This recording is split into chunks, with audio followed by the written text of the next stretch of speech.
What's up, guys? Welcome back to the Stranded Phase podcast. We are on all streaming platforms, video and audio, and I am here with another incredible guest, someone that I have been truly captivated by her entire journey.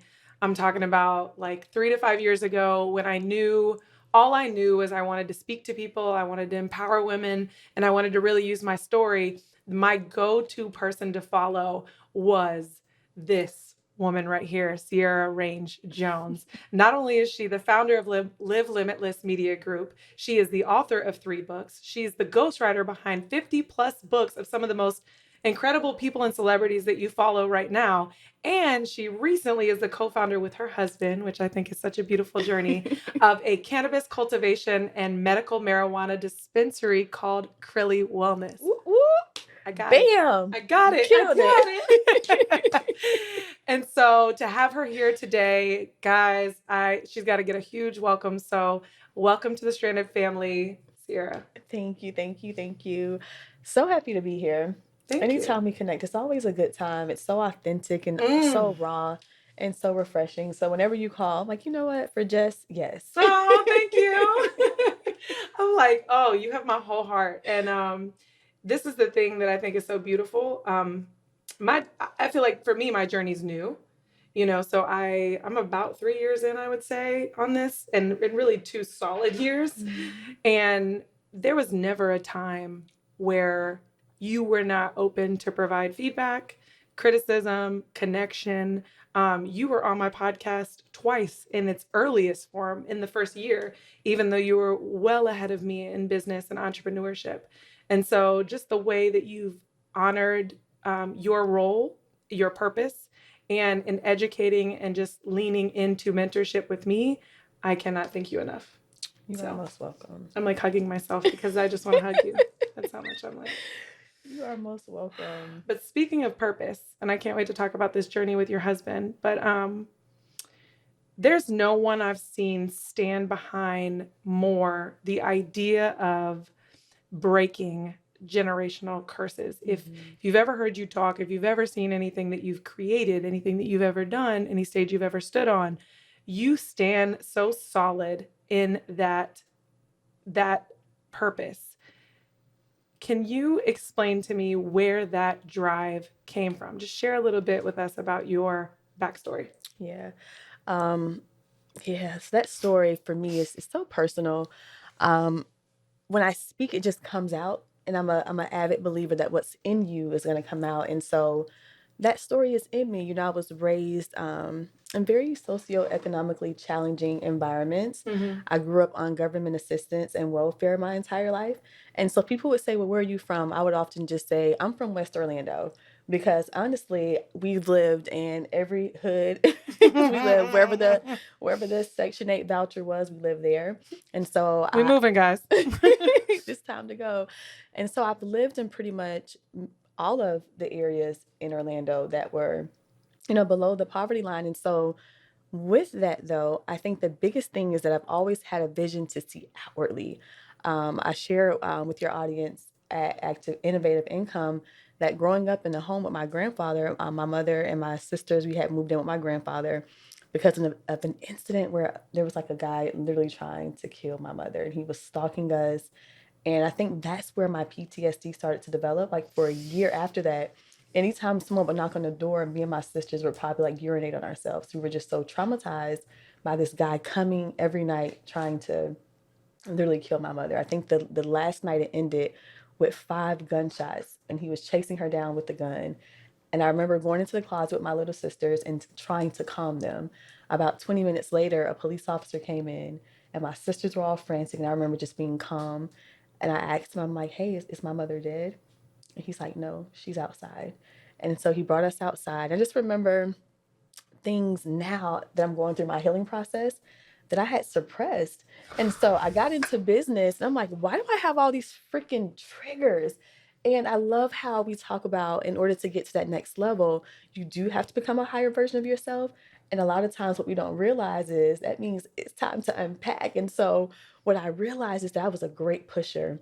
One thing about me, I'm going to push through. One way or another, I'm going to push through, right?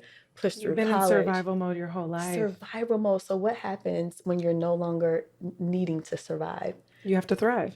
Right. But it requires a whole nother set of tools and thinking and coping mechanisms. And so what I realized is that I had pushed my way through college as a mother, got pregnant at 19. I had pushed my way through adversity. I had pushed my way through childhood trauma. I had pushed my way through emotional injury. And then I had created this amazing life for myself. I was the first person in my family to graduate from college, first generation college student. I had gone on to do amazing things, and I was super ambitious. And what I realized now is that my ambition was like a trauma response. Hold on. So you missed it. We just talked to Ludmila 2 episodes ago, and she was talking about our trauma responses can be really good things. Mm-hmm. They could be the way we show up. They could be the way we love people. They could be our like relentless pursuit of achievement. Right. But then we realize at some point that it is where it's stemmed from, and it is truly it's a people-pleasing response. Mm-hmm. And it's still not healthy. No. I mean, it's better than using drugs or alcohol, but, right. But what happens when you're burnt out? And then you still have 3 kids, and you have a hailstone of clients to manage and all these expectations to manage. And you get to a place where it's like, you know what?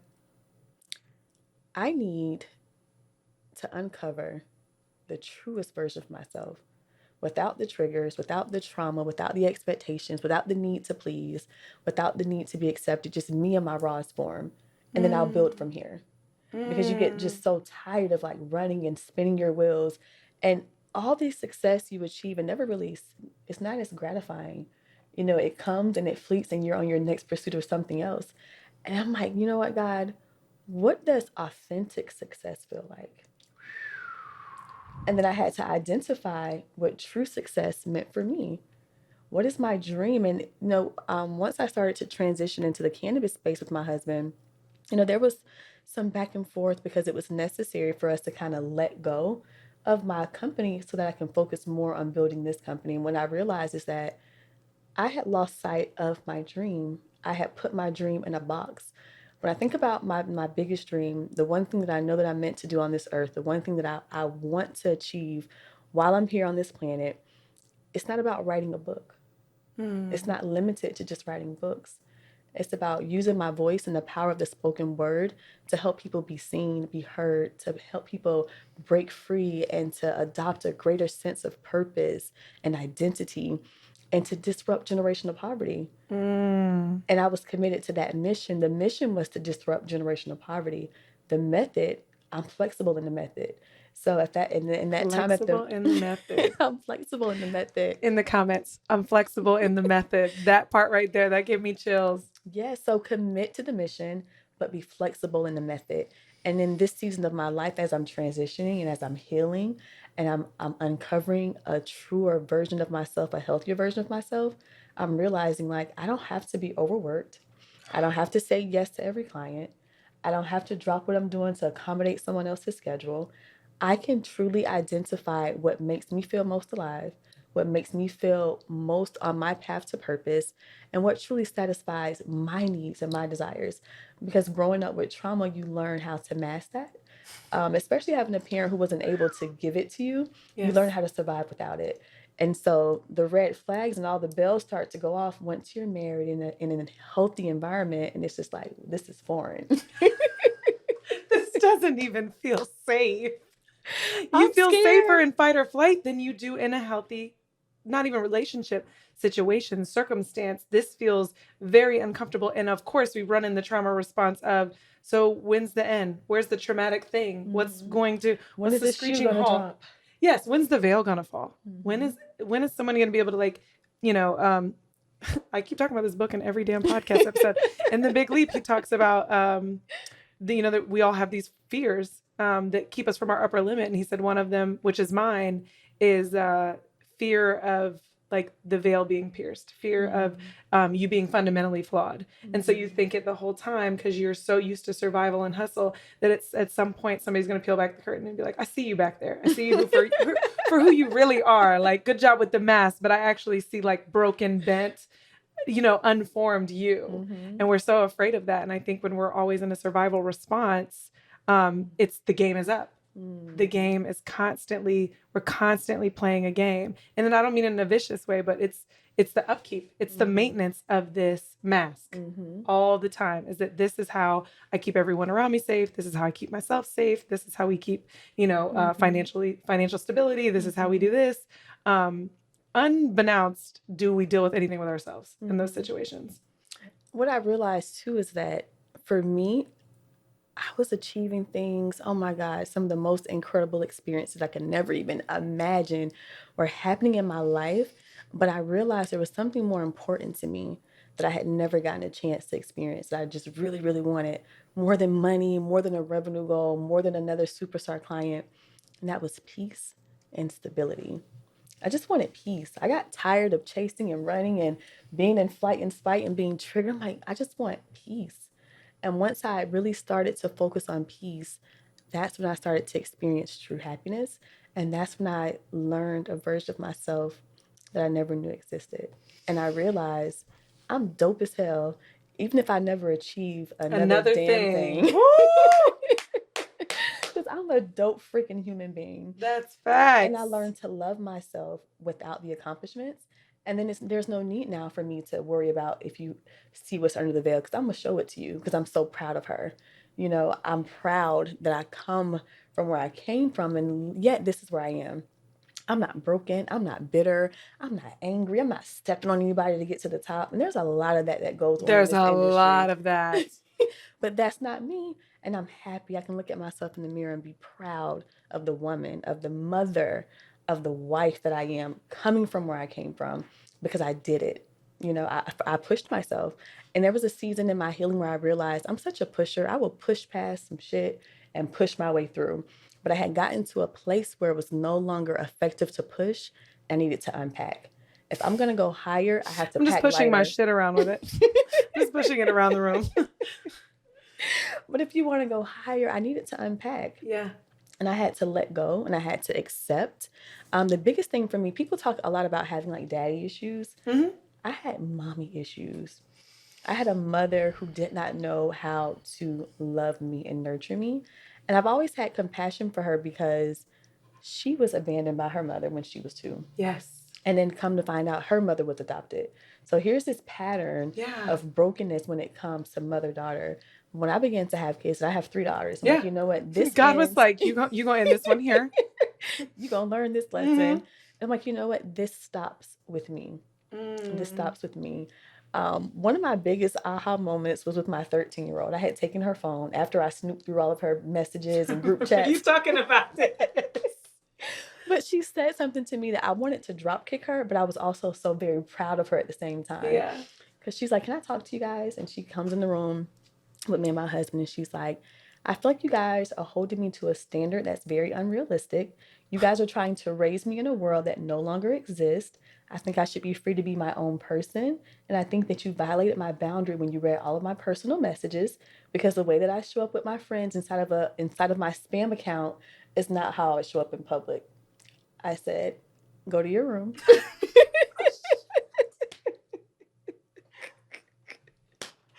We'll talk about this later. You have a different level of patience. I hope that's exactly how it went. I said, go to your room. And then when she walked out, I was like, did she just win this argument? Did she just win? Did our 13-year-old just take our whole life? She just checked us. And I was so proud of her for being able to articulate her needs and her feelings. I was never able to do that without being met with violence or rejection. And so for me, I had to pause. And I had to celebrate her for being brave enough to speak her truth. Then I also had to celebrate myself for giving her a safe place to feel so strong and confident enough to face me and tell me what she had on her mind. This gave me the chills, because to step aside and think that we always have to be the victor over our children, and to step aside and to give your daughter that space. One, hell, I commend you.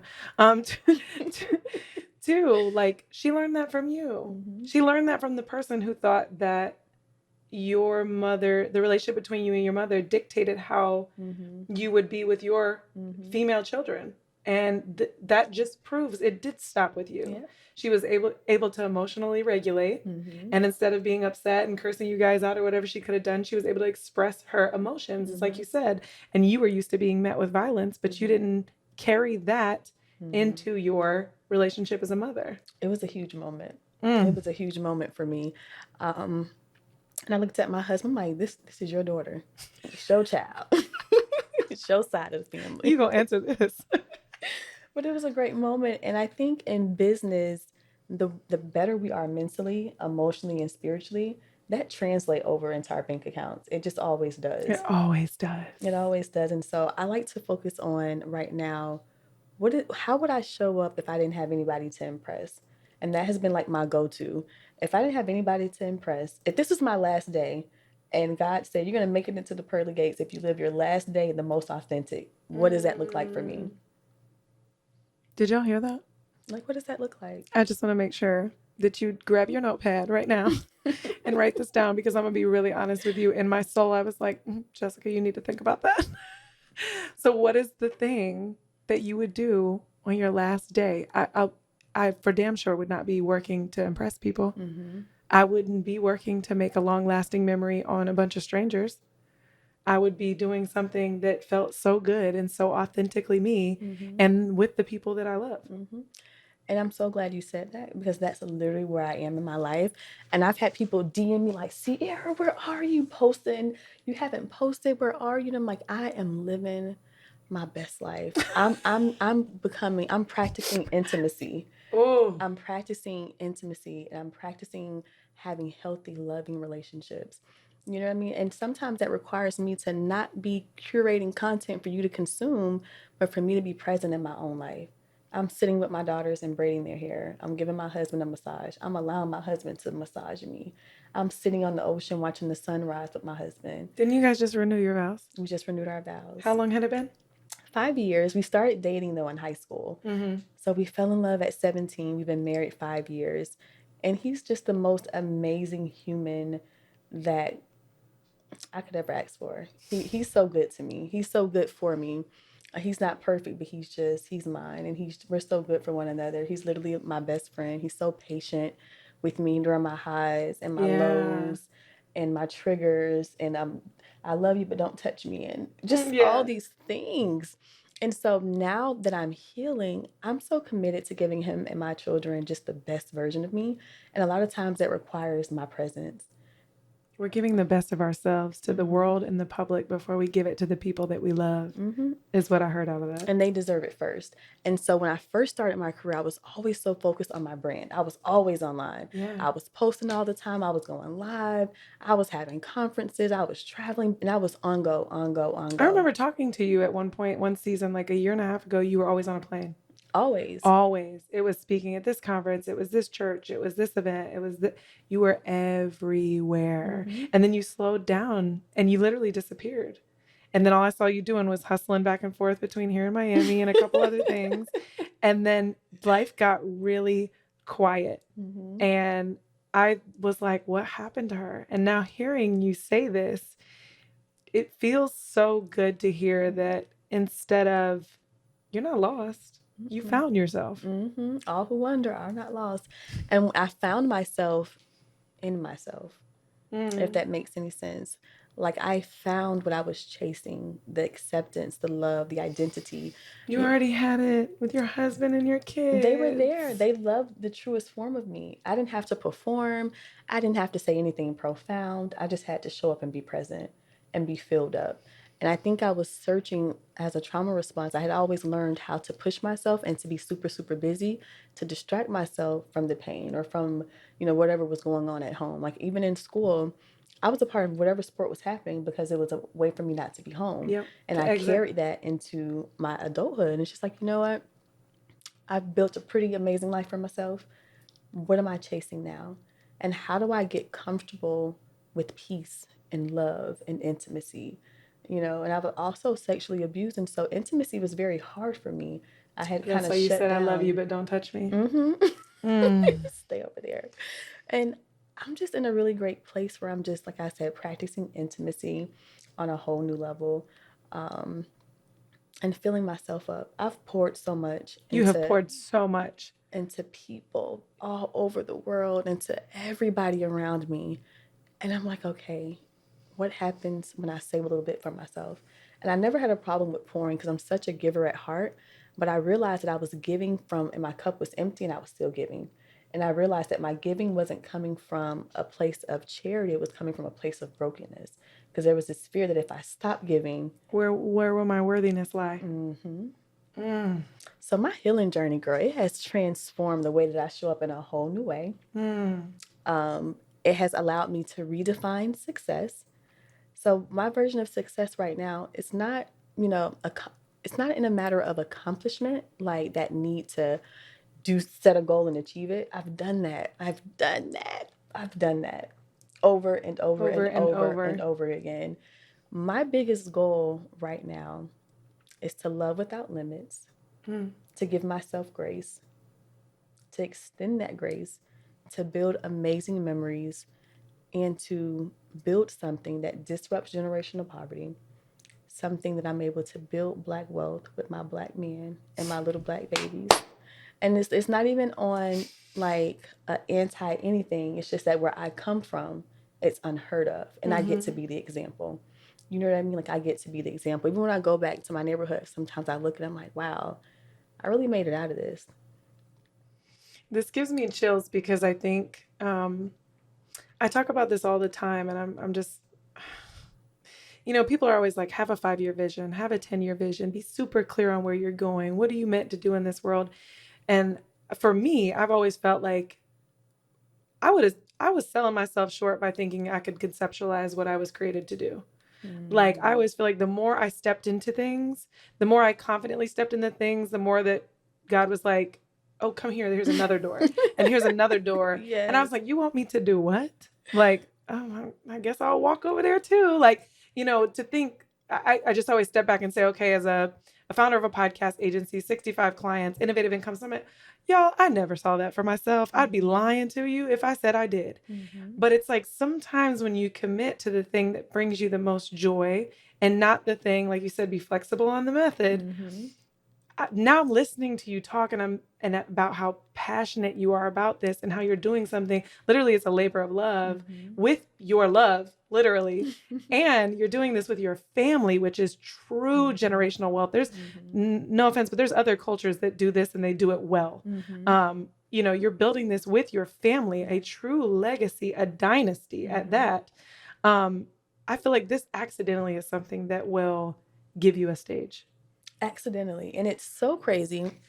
When we first started out, I literally found out when we were going through the license process that we were going to be the first license to be written into the state in that particular area, in that particular town. The very first license. They literally wrote the law around us in our process. And I'm like, unintentionally breaking history. I had traveled all over the world, conference here, speaking here, trying to make a name for myself, trying to, manifest my gift and show the world who I was. And unintentionally, in a little small town in Maine, I was breaking history. And that came after I stopped searching and I allowed myself to be found, if that makes sense. No, it makes so much sense. I stopped searching. And you know what? Another thing that contributed to that, being disappointed when I saw people who I looked up to and I would connect with them. I'm like, you are not at all who, like, what? Like, being disappointed in social media figures. Yes. And I'm like, we are not the same. Right. We are not the same. I don't want to pursue that because that's not who I am. And if that's what it looks like, this ain't it for me. And so going through those, it's just so many things that business teaches you about yourself, about people, about how to manage your relationships, manage expectations, managing your money, managing your emotions. And it's like a never-ending cycle of growth, self-discovery, and self-awareness. And when I finally stopped searching and wanting to be accepted in a little small town in the middle of nowhere, the first. And it's really, really hard to get into the cannabis space. It's so hard. But it wasn't hard for me. The path was literally just laid out. Because everything that was the hardest part of your journey was the part that made you think that your life was difficult was everything that stood out in this, correct? Like what were some of the things that kind of got this? And you know what? I love that you say that, because a lot of times when you come from a difficult background, you have this expectation that everything has to be difficult. Everything has to be a challenge. Everything has to be a struggle. And so sometimes when things come with ease, we tend to minimalize it, or not give it as much value. This can't be that good. It's too easy. Right. And that happens a lot of times with our gift as well. Well, this comes so easy to me, I'm going to charge pennies for it, because it comes easy to me. Yes. And so we don't properly assess or, our value and our worth. And so with this situation, it came so easy. And my husband had to stop me and say, do you have any idea how big this is going to be? We have an 11,000 square foot cannabis cultivation facility that we bought from the town on the railroad tracks. Wow. And I didn't know anything about the cannabis industry, aside from the fact that my husband just really loved weed. He's always loved weed. He's always wanted to get into the business. But at the time, I was working in law enforcement. And we were I remember this. We were in Arizona, and I was working as a juvenile detention officer at the time. But marijuana was legal there. We couldn't really get into it. Then once we moved to Florida, Florida's regulation is it was crazy. Like, as soon as they opened it up, all the licenses were taken. It was like $125,000 to apply. I remember And this. if you didn't get it, you lost your money. But in a little small town in Maine, we were able to literally just slide on through, like, literally everything we applied for, approved, open. Our place that we just got there, come to find out, the home, we live in a beautiful lake house there in Maine. And come to find out, the people who had lived in that home previously own the biggest medical marijuana dispensary on the East Coast. They literally live in the house that we're in now. And we're hiring their son to run our delivery service. So it's just crazy how things open up when we stop forcing it. I think healing unlocks a different version of ourselves. I think healing unlocks more opportunities, because pain blocks your perception. It warps your perception of self, your perception of opportunity, and just the way that you engage and show up. And then once you start to heal, it's like you feel fresh, like, new me who Stuff is. opens up, shoulders go back. Yes. Hold on, don't skip what you Walls just said. go down. Y'all hear what she said? She said pain blocks perception. Pain blocks perception. This is why I brought her on here, y'all. Pain blocks perception. Okay, so I want to backtrack a little bit, because all I've ever known you as was a survivor and hustler. I did not personally know you were on a healing journey. So was there a moment when you said, you said you knew you had to unpack, but was there a defining moment where you were like, okay, I'm my biggest problem right now? Oh my God, yes. So this happened in 2019. Every time I think about it, I start to twitch. Do you see my eye twitching? Yes. I'm kidding. I was like, that was automatic. Oh my God, I'm kidding. But my breakthrough moment came in 2019.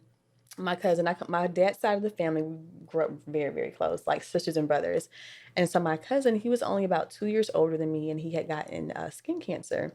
And it was like this very vicious form of cancer. And he ended up, losing his battle to cancer. And we had prayed. We were a praying family. We had prayed and prayed and prayed, and God still decided, to take him home. And so that was a big blow for me. I was actually on a flight. I was at the airport headed to the Fearless Conference in LA when I got the call from my cousin. And it was like, we don't think he's going to make it. I hop out of the line. I don't get on the plane. I'm having a breakdown. The woman from the Clear, she comes up and hugs me. She's like, I don't know what's happening, but I'm so sorry. She's hugging me. I end up leaving. My dad picks me up from the curb of the airport. We rush to the hospital. I made it to the hospital in time before my cousin transitioned. And the hospital room this is right before COVID. So it was like 50 of us in the room with him, and we were all surrounding him. He ended up transitioning after we all left. And so my grandfather, who I was very close to, for my cousin's wake, my husband and I went to pick my grandfather up because nobody else could deal with him. They were like, y'all go get daddy, because y'all the only ones that could deal with him. So we go and pick my grandfather up. We go to the wake, and I knew it was time for us to roll him out of there when he made a comment. He was like, "Why is everybody shaped like buffaloes?" I'm like, "Granddaddy, time to go. Let's go." And so we leave. We go get something to eat. I drop him off. The next morning, my dad calls me and he's like, "What did Daddy eat yesterday?" I'm like, "Why?" I'm at the nail shop getting my nails done, getting ready for the funeral the next day. He's like, "He's not doing good." So I'm like, "Let me see his face." So he puts the camera on my grandfather. And I'm like, "Call 911. He doesn't look good." So they call 911. I leave the nail shop, make it to the hospital. We talked. The doctor came in and let off a bomb. Like they found stage 4 cancer in his lungs. It had moved over. It had spread. So apparently he had had it for a long time. Knowing my grandfather, he knew and was just not telling Not telling anybody because he anyone. was a soldier. Okay, he Yeah. was an army man, 33 years in the Air Force, and so That's his entire life. yeah, he was such a great person. Like he was just so fun and so fly and so impeccable with his word, just amazing person. And so we hung out with him at the hospital. The whole family ended up coming by because we found out he had cancer. And so it was like this huge moment. You know, we have a really close family. We were all there just like, okay, we just found out he has cancer. We're all loving on him. We leave there. An hour later, he passed away. I didn't find out until the next morning. The next morning, we're all getting ready for my cousin's funeral. And my cousin, they weren't supposed to tell us until after the funeral. My cousin slipped up and mentioned it. I lost it. I completely lost it. I literally felt like I was having a mental break. It was just too much grief at one time. So you lost your closest cousin and your grandfather, I lost in the day of. Yeah, we were on the way to his funeral and get the call that my grandfather passed. So it was just too much at once. Mm-hmm. On the same side of the family, so it's like you can't even call anybody to console you because everybody's hurting. You know, my father had lost his father and his nephew. My grandmother, who's the pillar of the family, had lost, you know, her children's father and her grandson. So it's like the whole entire family was hurting. And so I remember just being completely grief stricken, too grief stricken to pick up. And during the middle of that, I was planning the Dare to Dream conference. And I just could not I do it. remember. Oh It my was God, because I was terrible. going to speak. And then I remember you reached out and you were like, I have all this loss in my family. We're not doing it I can't do anymore. it. But mind you, it was off to such a great start. Like I Yes. had paid for the venue, speakers had been paid, venues had been paid, like everything had been paid, and people had bought. We had almost sold out. 112 tickets sold at that point. And when I canceled it, I just did not have it in me to push through. Mm-hmm. That was the moment I realized there's no more pushing through here. Right. This is a stop and pause and allow myself to feel all the emotions I never allowed myself to feel. And I thought I was dealing with grief, but I was also dealing with years of childhood trauma that I had never, ever faced. And I think that grief just kind of like blew the top. Yep. It blew Yep. the top. And so I was left just dealing with myself and my emotions. I had never allowed myself to feel certain things. You know, I only wanted to feel accomplished, and that's the only thing I would allow myself to feel. And so I canceled the conference. I didn't get any of my money back for anything that I had paid for. And then there were 112 tickets that needed to be refunded. And those came all out of pocket. And so I remember like one by one, okay, I refund 5 tickets today. And then when I get this paid, I'll refund 5 more tickets. And it was completely humiliating. People were bashing me online. It was just the I most, didn't even know you went through this. I'm so girl, it sorry. was the most treacherous, humiliating, horrific. And you're at a point where you're like, just get me out of this. Like, I don't even care how much money I lose. Just get me out of this responsibility. I couldn't focus on anything else. My heart was so broken. Mm. I couldn't focus on anything else. And that's when I started therapy. And what my therapist brought to mind, I remember she's like, Sierra, you've experienced trauma your entire childhood, and you've experienced emotional abuse from your parent your entire life up until this point. And you're not going to get very far unless you really, really start to heal from here. I don't care what you accomplish, that pain is not going to go away until you process it, allow yourself to feel it, and then release it. And that's when I realized that emotions are meant to move through us. And when we try to block those emotions, we paralyze our emotional growth. And so I went through a season where I allowed myself to feel even the ugly feelings. And what I realized is that those feelings did pass through. And then good feelings came, and I felt joy again, and I felt happiness again, and I felt love again, and I felt relief again. And then there were times when I felt sad again, but because sadness had passed before, I knew that it would pass again. I didn't feel crippled in those emotions. I had become empowered to know that those emotions are going to pass through me. And as a human being, having a human experience, that comes with suffering, I had to learn how to allow those things to pass through me. And that came with emotional intelligence and emotional growth at my rock bottom moment, at my valley experience. And so, yeah, I knew it was time, girl. It was time. And so you set out, once you gathered yourself, you set out. I'm sorry, this was just so beautiful. This is like the stuff you're talking about is the stuff we talk about all the time is, just in order for you to heal, you have to feel it. What do they say? Like emotions are just energy in motion. And so you do have to feel it. You have to allow the energy to penetrate sometimes it penetrates our entire being. It puts us on pause. It literally paralyzes us. And if you believe any of that stuff, they also say that when you stop emotions and you suppress them, that can manifest a lot of things, a lot Physical of disease, physical disease and mental ailments, illness, all types of stuff. And so when you allow that energy to move through your body, it will take over, but it will not take over forever as long as you don't allow it to live there. And then you let that move and you were able to experience those new emotions. But now, looking back, this changed your life forever. It did. Forever. It made you more present. It made you allow different emotions in outside of just wanting achievement.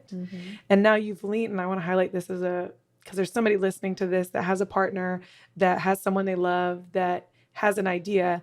And just knowing you personally, I really want to highlight this. I really want to know what the conversation sounded like when your husband was like, this is what I want to do. And was it just automatic that you leaned into it, or you were like, this is way off brand for me. I need some time to think about this. Or were you like, that's the answer. We're going to be so successful at this together. Or was there like some resistance, or did you know this was the thing? The thing is, my husband has always wanted to get into marijuana. And Right. I've always been like, there was a stigma attached to it. My father's a minister. I grew up in the church. So it's just like that part. I was like, I remember you speaking at churches, and I was like, when you told me this, I was like, what? But I mean, my husband has always been a marijuana connoisseur. He's always loved it. And I've always been, giving him like the side eye. And I think timing, once I learned to stop being so critical of myself and I healed and I learned to be more accepting of myself and my flaws, I had more space and grace for him. And I learned to accept him. And then I fell in love with him on a whole nother level. Pause. I feel like I knew I was going to be doing this the whole damn episode with you. Do y'all hear that? Like, she didn't go on a journey to become less critical of her husband. She went on a journey to stop being so critical of herself. When we stop being so critical of ourselves, then and only then do we open the door to be less critical of others. You'll notice the people that are perfectionists are typically the people that are the most judgmental of other people. And it's when you release the expectation from self that you can go on a journey to be really open to other people. It's so much so that I even notice it now with myself. It's like when I'm judging someone else, I'm like, okay, where is this coming from? And what do you need to release within you that you think about you, because everything's just a mirror. So you're judging someone else and you're like, this is actually something you don't like about yourself. It's not, you don't like to see someone else do it because you hate when you do it. So it's like, to hear her say that, like, when you find yourself judging or checking someone else, you have to be willing to look in the mirror and ask yourself how you hold yourself accountable for these things, because that's most likely where we're supposed to begin. And you know what? Success comes through people. Learning how to deal with people, how to manage people, how to get along with people. In order to do that, you really have to master yourself first, or you'll ruin all your relationships. Relationships are a great form of currency, especially once after that whole Dare to Dream debacle. It was so poor baby. And Dare to Dream was my baby and is my baby. And you guys can look forward to me doing events again. Yes. But the healed version of myself. And it's a God said not yet. Not yet, because I was still in progress. I was still in process. And so what I realized, though, is that relationships really do have currency. But I think I was engaging in relationships that didn't serve me, that only served the other party, because I was so used to not having my needs met. And that was normal for me to give my all in an organization or a company or a network and get little in return, because it was normal. I'm used to this. This is how love is. You give your all and you get whatever they can give you. And then I healed. I messed around and healed and realized my worth. And then I started to attract people who met me at that level, because your vibration is what connects people to you. And so if I'm vibrating low, people can tell when you don't Yes. value yourself. Yes. It comes up in your conversation. You know what I mean? They can tell. It's absolutely who you will attract. It's in everything you will attract. So I leveled up though. And when I leveled up, I started to attract celebrities and high profile CEOs and people who not only had a budget, but who respected my talent, who respected my time, and compensated me accordingly. And, that version of me, it started to attract a whole nother version of clientele. And I was able to work in a way that gave me peace, clarity, accomplishment, the thing that I've always valued, but I was just going about it in an unhealthy way. But learning to love myself more, I was able to do more of it without experiencing the burnout, without giving so much of myself. And then it's just like, man, I just spent 50 hours on this project and got paid like $500. And so I'm giving of myself, of my time, of my talent. And then in return, there's a fair exchange. There's this one book, The Game of Life and How to Play It by Florence Scovel. And there's this one mantra that she has that I've adopted. And it says, I do wonderful work in a wonderful way. I do wonderful work for wonderful pay.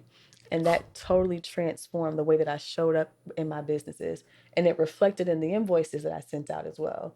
Because I no longer felt like, oh my gosh, is this too much? No, this is enough. And it's a fair exchange. Can you just repeat that so they can write that in the comments for their whole life? You can gather your whole life in this mantra right here. If you need to create affirmations, this is the first thing you need to say. This is it. I do wonderful work in a wonderful way. I do wonderful work for a wonderful pay. And so it forces you to give your best in exchange for their best. It's a fair exchange, baby. Which should be the only way that business goes. It should be the only way that business goes. Every relationship. But when we undervalue ourselves, we undercharge. When we undercharge, we become a different version of ourselves because we're over delivering most of the time while undervaluing ourselves. So we become frustrated and angry or we don't deliver. Resentful. Burnt out. People think like, this is not my thing. And it's like, are you... People think this is not my thing. And I'm like, well, are you charging enough? Like when they tell me their frustrations, I'm like, it doesn't sound like you hate the work. It sounds like you hate the pay. Like it sounds like you feel undervalued in what you do. It's a skill you actually possess and love. You're just undervaluing yourself. And sometimes it's the pay, and then sometimes it's the process. And that's why it's so important to have those systems, those boundaries, those rules of engagements, those project management tools, because you have to teach people how to engage with you. And that was another issue that I was having in my business. I had no freaking boundaries. People could call me at any time and I would drop what I'm doing, put the baby down, leave the food on the stove, run to my laptop and serve them. Now I have office hours. I do not do any business on the weekends. Nope. Saturday, I'm with my husband. Sunday, I'm listening to Bishop Jakes and I'm discussing the sermon. And even on Mondays, this is my self-care day. Like I need this. I need boundaries. I cannot always be in work mode. It's just not healthy for me. I need time for play and fun. And as a kid, I didn't have that. I had so many responsibilities as a kid. I was raising myself and taking care of my siblings that as an adult, I did not know how to let my guard down and just have fun, because I was so used to being in responsibility mode. And so now as an adult, I like to play. I like to have fun. I'm exploring play. What does that look like? Just to kick back and laugh and have a good time. I love this so much because we were just talking about this, that we lose our femininity in being so masculine in these masculine roles and these responsibility roles and these hustle, survive modes. And I can get back to my femininity when I'm given the opportunity to create and play. Yeah. Like I feel like myself again. I feel like a woman again. I feel soft. I feel fun. I feel creative. Like if we don't make time for play, we take away so much from ourselves as women and as creators and as like the muse to so many, period. It goes back to, you need to be able to enjoy the one life that you have. Enjoy it. And I think a lot of us are so used to survival that we don't realize that survival is not like the exception. Thriving should be the rule. Survival is the exception. You know what I mean? We survive when we don't have any other choice. But outside of survival, we should be living in a space where we're always thriving.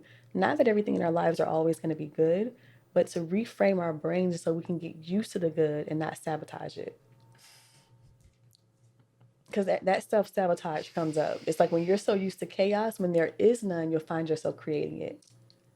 The primary creator of it, the queen of self sabotage, literally. Like, I know exactly what you mean. It doesn't feel like home. It doesn't feel right. It doesn't feel, you're almost taught to walk on eggshells or be insanely careful in situations where you know you can over deliver, where you know you can show up authentically.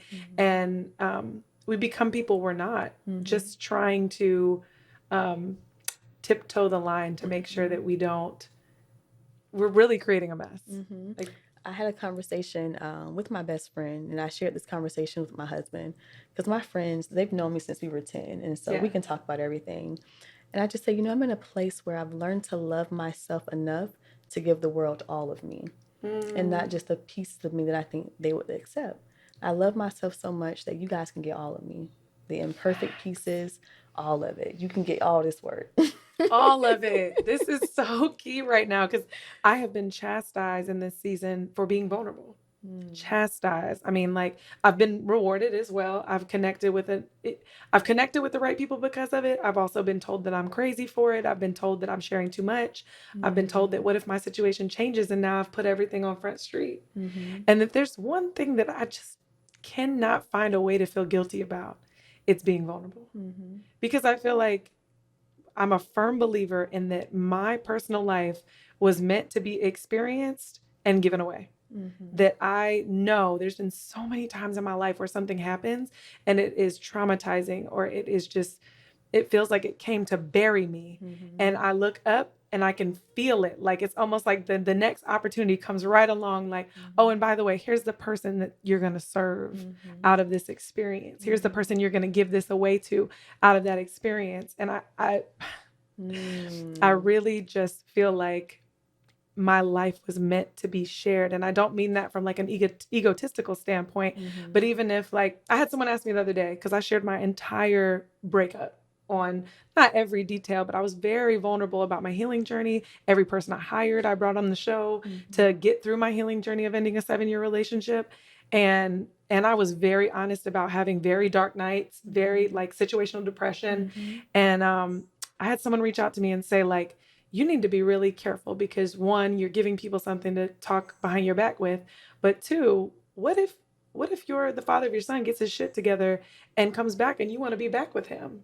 And that's fine. But this still is my truth. That's what I said. I said I would do an episode about forgiveness. Like, because this is human life. And this is my truth. This is human life. And then they're going to say something about behind my back. Who the hell cares? Who cares? Because this is the life that each and every one of us live. We're judging each other, we're competitive, and we're suffering in shame and in silence. And so I feel like my whole job is to share what other people are going through, but just to put words to it that a lot of people can't. A lot of people just can't put words to this experience. And I know I can. And it's like, I feel like there's no really, like, I mean, of course there's some boundaries, but there's no limits. When you are secure in who you are and everything that you've been through and what your purpose on this earth, there's no limits to my level of vulnerability. There's not. And when we hide, it doesn't keep us safe. It keeps us small. Our stories, we stand on our stories. Think about if you never shared your story. Have you ever been going through something and then you go on YouTube or you go on Google and you search what you're going through just to see, so what if no one shared? Do you know how? What if no one shared?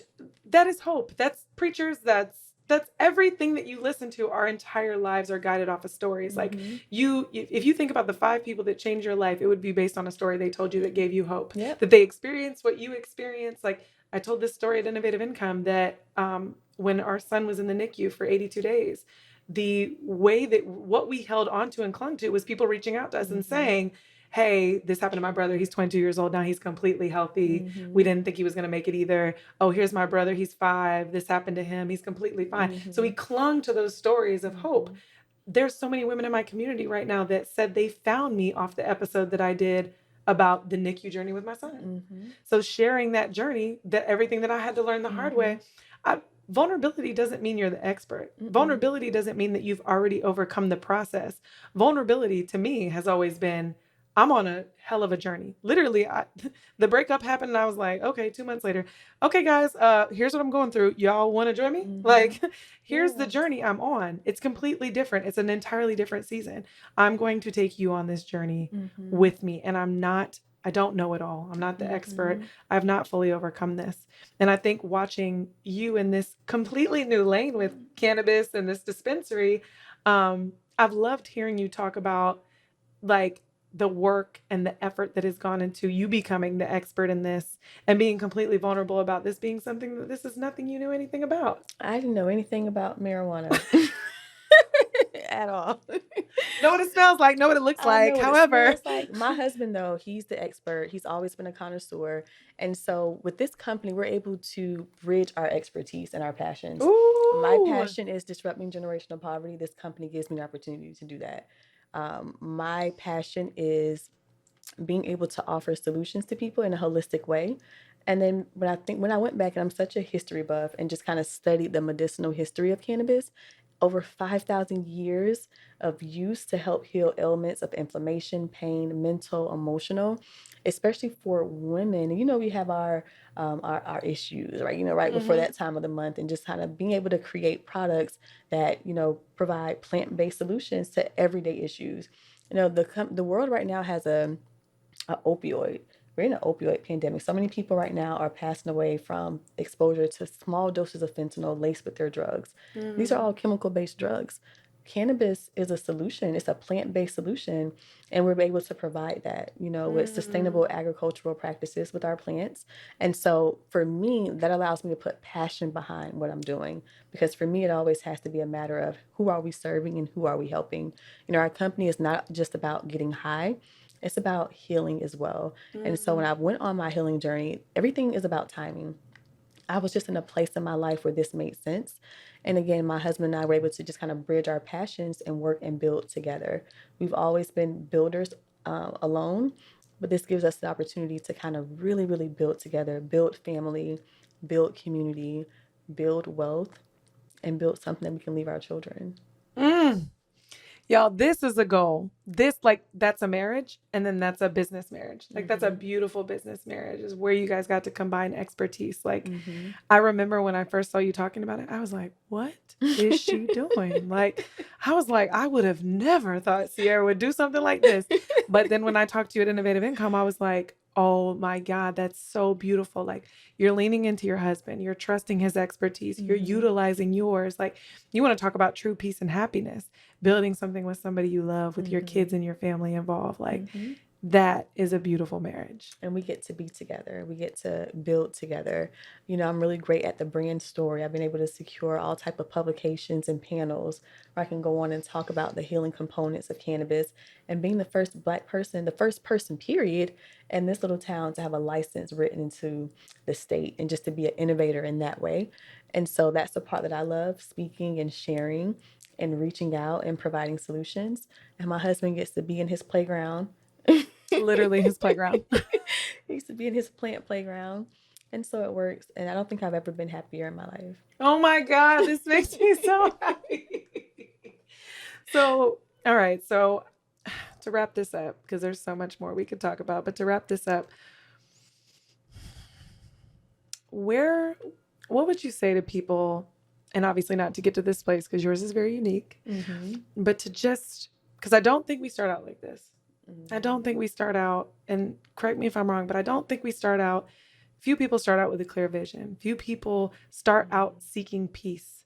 Few people start out with that much wisdom and experience or clarity. And I don't think you started out knowing, you didn't start out knowing this is where you'd end up. My husband and I are going to run a marijuana business. I doubt that's where you were 3 years ago. I could not have seen this coming, ever. So what would, but the outcome is a peace, legacy, breaking generational curses and building wealth. What would your advice be to someone that knows that this is what they want? Because anybody can get married, have kids, and have a family. But somebody that knows that they're truly passionate behind this, wants this for their life, their marriage, because you hear couples all the time say that they just want to build something together. I hear men all the time say they want to find a woman they can build something with. A woman, she wants a boss, somebody she can build something with. Somebody that's looking at this, what would your advice be experiencing it now? Take your time and get to know yourself and your partner. Have real life discussions on bills, roles, responsibilities, how you're going to raise the children, religious beliefs, traumas, triggers. What have you been through? What are your hiccups? Really get to know one another and then have a lot of grace. My husband and I, like I said, we've been together since we were 17. And so we've literally grown up together and we haven't always grown at the same pace.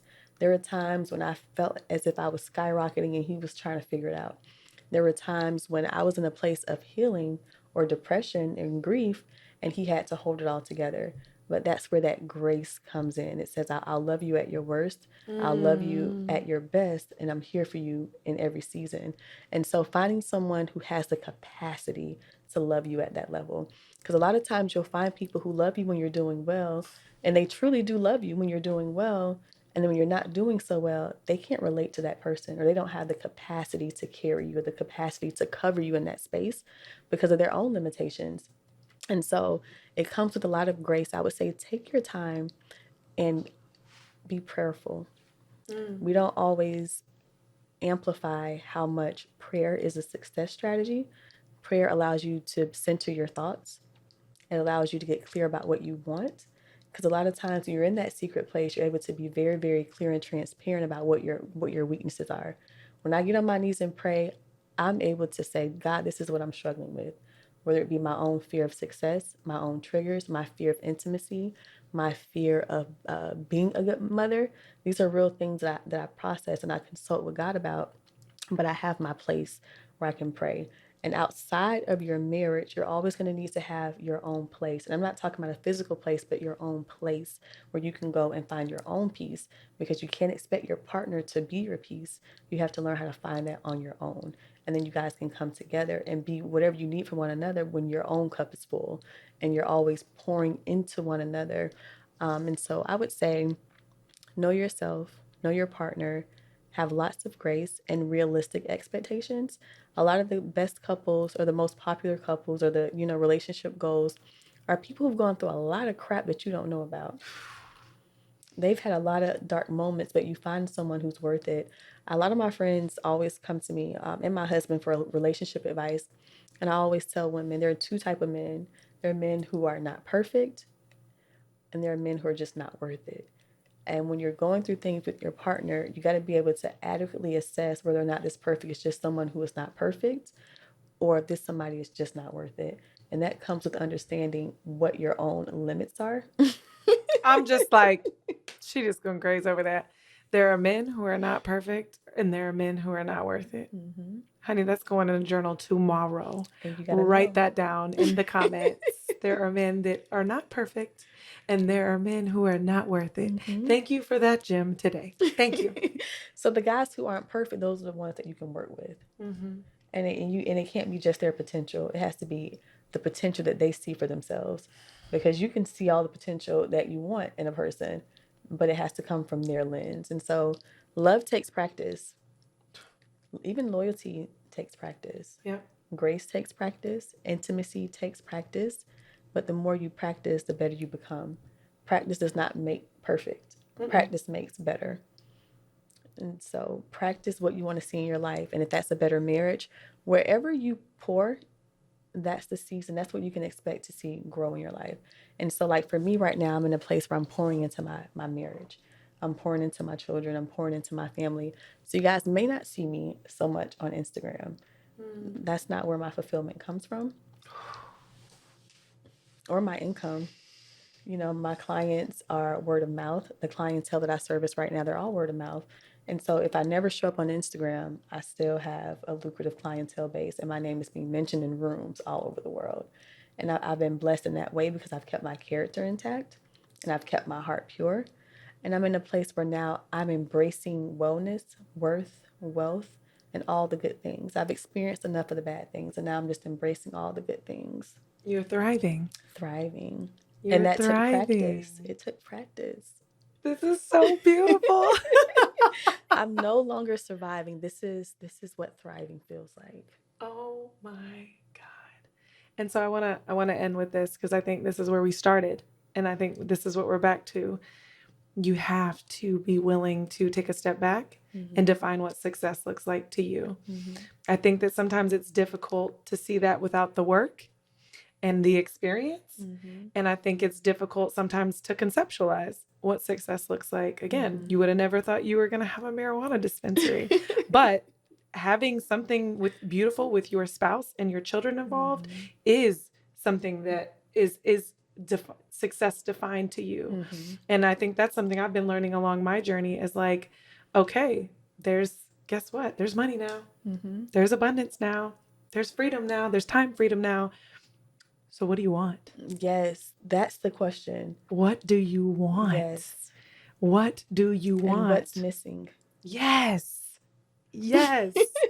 Yes. Like there are some days where I just sit here and somebody asked me the other day what I do for self-care. And I was like, sometimes I just sit in silence. But that's so important. And I sit here and I'm like, I'm happy. I'm very happy with everything that I have right now. More money, more assets, more time freedom is really just the icing on the cake. I'm very happy with what I have right now. I'm happy with my impact. I feel like I'm fulfilling my purpose. So what do I want? Now I have the opportunity to curate the life that I want. Where do I make small pivots, or where do I put more energy into so that I can have more of what I want, whether that's time with my son, whether that's the legacy that we build together, whether that is, the culture behind the team that I'm curating, whether I want to sell this business, like now that I know how to do it, now I have to figure out, what do I want? And that's a never ending question for women, period. Yeah. And then when you consider what you want, the next question is always, what do I do next? Yeah. Because it's a behavior change. It's a belief change. What's next for me?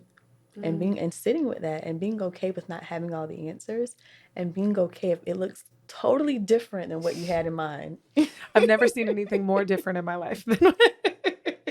I went from being a ghostwriter, and I still have some really great projects that I'm working on. Yeah. So I'll always be tied to words. I love words. I love the power of the spoken word. I love the power of words to move and heal and transform people.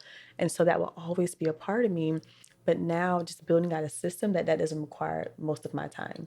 It works itself. And so I've hired editors and I've hired writers and I've hired people that can run that outside of me. I get to just be able to oversee it and be a good leader. And even learning what that looks like, and cultivating an environment where my team is engaged and motivated to continue to do the work, especially in an environment where you see a lot of employees wanting to leave the marketplace and start their own thing. Yes. And so it's really hard to retain employees in this current climate. And so being very intentional about making sure that the people that I bring onto my team feel a part of it. They're able to exercise their gifts and feel valued, right? Because I need them to run this and continue to build out this and keep this functioning while I'm able to enjoy the work that fulfills me. Girl, you are speaking right now, because the one thing that I think I curated on accident was my team. And it's like, if you would have said like, are you an aspiring leader? Do you lead your team well? Like I would have never ever agreed. Right. But I realize it's something naturally that I have a ball doing, is sharing the vision with my team. Here's what's next. Here's where I want to go. Are you guys on board? Asking them about their investment, their time investment and their involvement. And are they doing the role that they're passionate about within my business? But on top of that, like you and I have been a part of companies long enough that have done pizza parties, BS raises, all type of things. And like my staff know I care the most about their mental health. Yes. So like I've paid for them to have therapy sessions. I've paid for them to, paid days off, like, and they know they can come to me. And I always say like honesty is better than an apology. Just tell me. I don't care. Just tell me. We can talk about it later. We'll fix it. I'll help you come up with a solution. I'm on your side. Right. We're on the same side. Right. And so getting to curate that with people that have similar passions, that's something I accidentally fell in love with that I didn't know I would like so much. I love that. Also getting the team to buy into the vision. Yep. The vision, you know, because even with the Crilly vision, I think that's how my husband won me over. I bought into the vision, you know, the way that he said it, you know, this is something that we can do to truly disrupt generational poverty. He's like, how many books do you need to sell in order to continue to give back to the community the way that you have? I'm like, whew, I got a headache just thinking about how many books I would need to write to do that. Thousands of books. And so the vision, even with bringing on family members and allow them to legalize, have a legal career, you know, just seeing that whole vision of how we're able to change the lives of the people around us, the people who come from our communities who didn't have opportunities or who may have messed up their opportunities. This is like a second chance. And so when building a team, I'm finding that people will give you their all when they believe in the vision. Facts. Oh, guys, this is so true. I've seen it time and time again. When you make the vision clear and you ask people to go on this journey with you, when they buy into the vision, my team's been around for almost 2 years. I haven't lost a person, and they're all completely bought into the vision. And now your family's bought into yours. I think that is beautiful. So guys, stay tuned to Sierra Rainge-Jones' journey with her husband and family on this incredible venture they're on together. And tell everyone where they can get a little piece of you, follow more about you, or check out just where you're headed, where you're going, and learn about Limitless Media and just how to work with you directly on anything. Absolutely. So you guys can find me on all social media channels at Sierra Range. My website is livelimitlessmedia.com. If you want to check out some of the amazing books that we've put out, you guys can find us on Instagram at Live Limitless Media. If you're looking to get started with activating your brand voice and reaching the people that you've been called to serve, you definitely want to connect with us. We can make your book dreams a book reality. A book reality. I've seen her do so much incredible work for, I'm telling you, celebrities all across the board. This woman is an incredible writer, and she's clearly incredible with words. So much so that she will also be joining us as a speaker for Innovative Income Summit in January. So if you have not bought your ticket yet, head down to the description as well, Innovative Income Summit. Yeah. She will be one of our many incredible speakers. So thank you so much for your vulnerability, your honesty, and just really like being completely open to, you know, your journey of your version of success and true peace. Thank you. Absolutely. Thank you. During that time, though, it was like my project list was done. I was thriving as much as you could thrive in a corporate-ish career during COVID. And so that was like where I was at. So going back into the entrepreneurial world, getting back on social media, am I vulnerable? Am I not vulnerable? What do I talk about? Do I talk about the issues I've been having around all these heavy topics? Do I not? Like, I feel like a lot of larger influencers did talked about the issues, but I think they did a very half-assed job, which then turned a lot of people off. Yeah. And I know the way that I think can really piss some people off. I know and understand that. That's why I kind of skirt around some topics. We not everybody's cup of tea. I'm not. I know that. I am not. And that's okay.